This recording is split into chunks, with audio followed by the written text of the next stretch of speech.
and by a larger tide of injustice that has metastasized on this president's watch as he's moved to split us based on race and religion, ethnicity. George Floyd's last words, "I can't breathe. I can't breathe," have echoed all across this nation and quite frankly around the world. For the president to try to put any other words in the mouths of George Floyd, I frankly think is despicable. And the fact that he did so on the day when black unemployment rose, Hispanic unemployment rose, black youth unemployment skyrocketed, tells you everything you need to know about this man and what he really cares about. Today, like all Americans, I'm truly glad to see that 2.5 million Americans have gotten their jobs back. For those families, that's a sigh of relief. For all those of us, it reminds us that resilience of the American people. To those Americans, I'm so proud of you, so happy for you and for your families.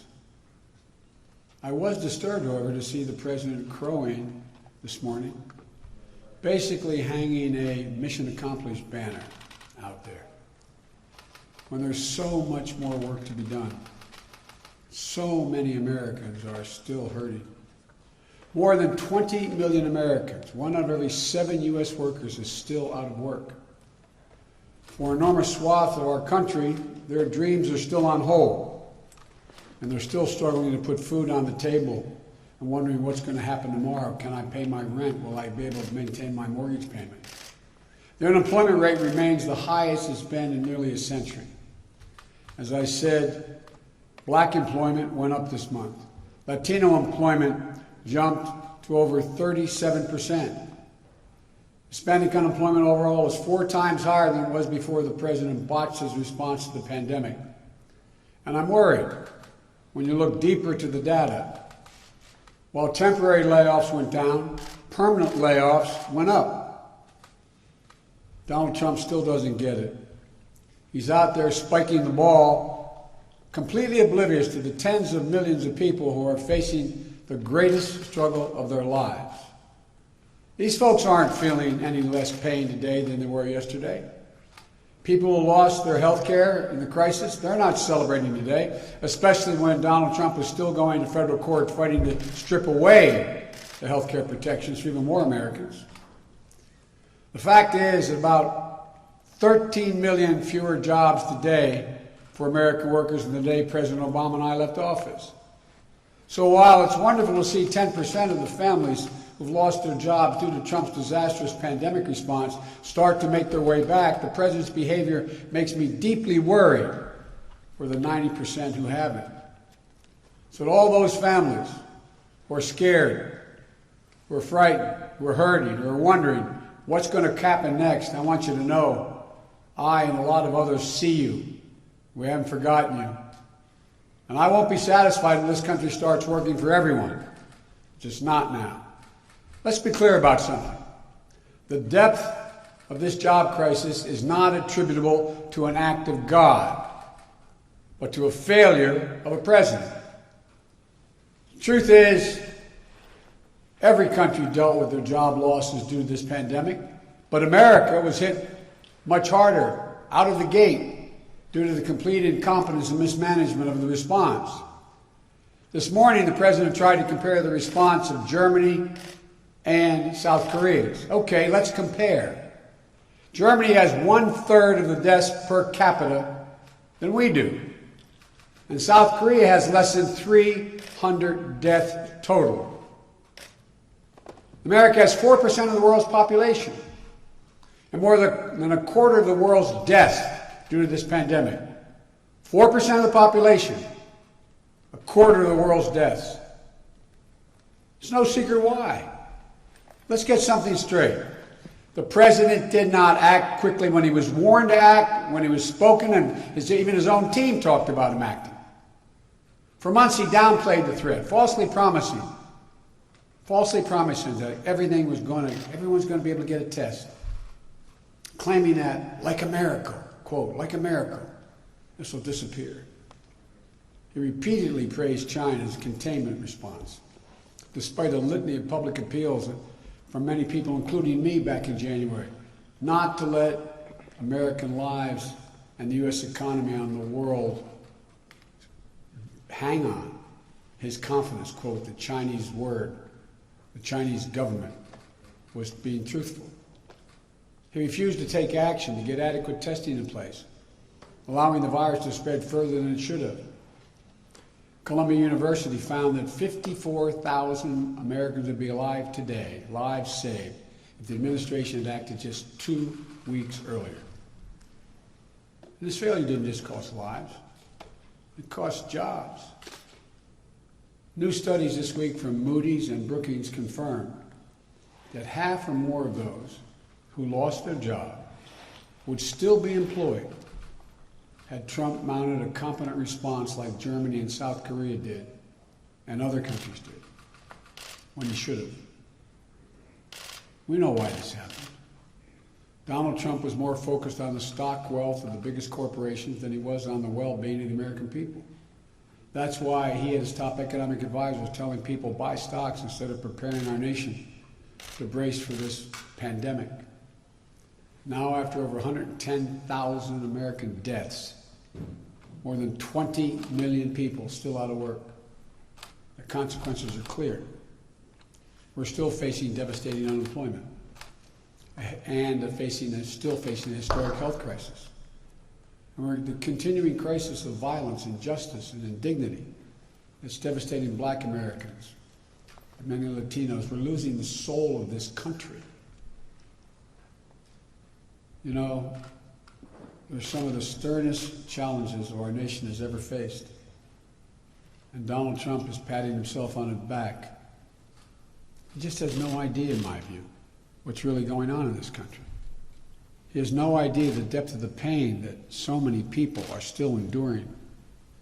He remains completely oblivious to the human toll of his indifference. It's time for him to step out of his own bunker, take a look around the consequences of his words and his actions. Let's be clear. The president who takes no responsibility for costing millions and millions of Americans their jobs deserves no credit when a fraction of them return. But there's a deeper concern here. As we recover some of the temporary job losses, we're still not on track to grow back in a way that will actually really serve working people. President Trump is still rewarding wealth over work. All we hear coming out of the White House these days is calls for more tax cuts for big investors, big corporations. Well, they didn't build this country. The middle class built this country. Unions built the middle class. That's who I fight for. If Trump continues to put the interests of CEOs and shareholders ahead of the American worker, we're never going to get where we need to be in this country. Look, every American has a choice to make in November, not simply to who they're going to have as their president or senators or congresspeople, but what kind of country do we want to be? What kind of economy do we want? And who will it serve?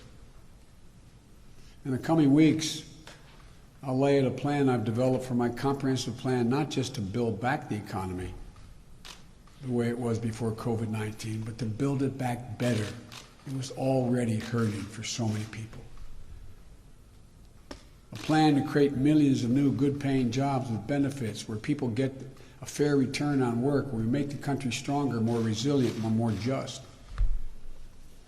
As you'll see, that plan is anchored in job-creating investments in small businesses, trillions of dollars in infrastructure, investing in innovation, manufacturing, caregiving, and rewiring the faulty structures of our economy to ensure the dignity and equality for all American workers. There's a public health crisis, a job crisis, a crisis of inequity and indignity being endured by African Americans and many other people of color. Those three challenges alone are deeply connected to one another. So the solutions have to be connected as well. Any economic plan must start with a public health plan to make sure Tests are available, and they're able to be traced, test and tracing. Get this our society functioning to build back the confidence we need to truly bring back jobs and small businesses. But that's only the first step. My job plan talks about restoring the dignity to American people. In addition to pursuing badly needed reforms, we need to grow wages, level the playing field, create tens of millions of new, good-paying jobs to build a better American future. There's a monumental amount of work to be done to repair the damage that has already been done. And simply tweeting slogans like "transition to greatness," end of quote, won't solve anything for the families who are hurting and wondering, where do I go next? I look forward to introducing, I would have already done it had we had not had the death, George had not been held up against that curb. I would plan to introduce it earlier, but I'll be introducing it very quickly, implementing a job plan that we're going to create and meet this moment. Americans can't afford to have any more of their time wasted. They need an economy that works for them, and they need it now. They need jobs that bring dignity, and they need it now. They need equal justice and equal opportunity now. They need a president who cares about them, who cares about helping them heal now. Can't wait. The response of so many people across the world, across the country, including many of our Republican colleagues, former military commanders, etc.,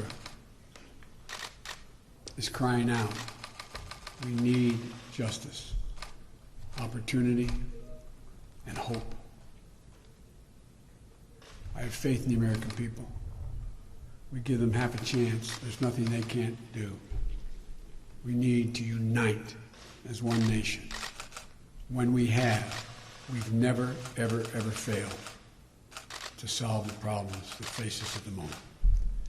Thank you for listening. God bless you all, and may God protect our troops.